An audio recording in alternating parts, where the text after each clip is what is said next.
Nowhere I lived in Long Beach was ever farther than a few blocks from the ocean.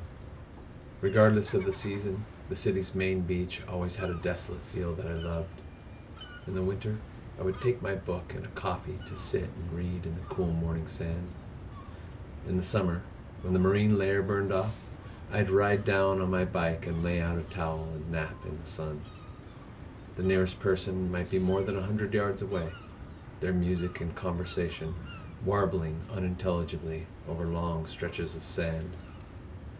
Almost nobody swam, but once in a while, just offshore, a fisherman in a sun hat would float by in an inner tube. Further out, weekend regattas shifted on the water in sleepy clusters off the pier. Helicopters and small planes trailing banners or on their way to Catalina buzzed overhead. Under all these sounds was a constant metronomic gasp of breakwater waves tossing themselves onto the sand. There was something maddeningly heroic in the relentlessness of such puny things. I kept an eye out for needles, fishhooks, and broken bottles when I walked the beach barefoot. One evening, I came across a seal near the pier. This was the only seal I ever saw in Long Beach. I got excited. It lay in a sandy depression surrounded by orange mesh. A sign nearby said to leave it alone. It was sick and needed space. It rolled its wet black eyes at me as I passed on my way to meet a few friends for a sundown pint.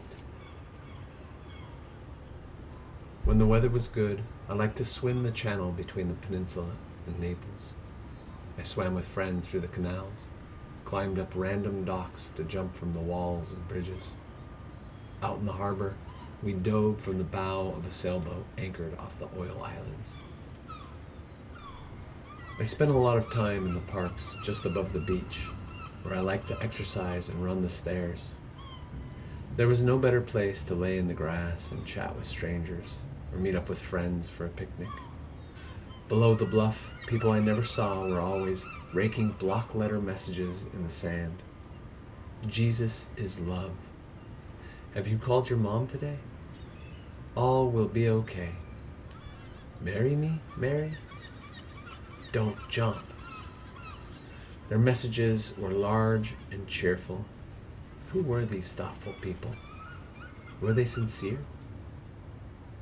One day, a bad fire broke out in the tall blue apartment tower that stands alone on the bluff. A week after the sirens and commotion, I sat reading on the beach. A dozen stories up was the blackened, boarded-up window through which a man had jumped to his death. I considered his dilemma.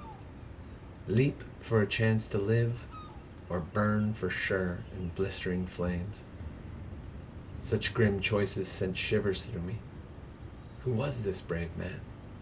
And did anyone grieve him?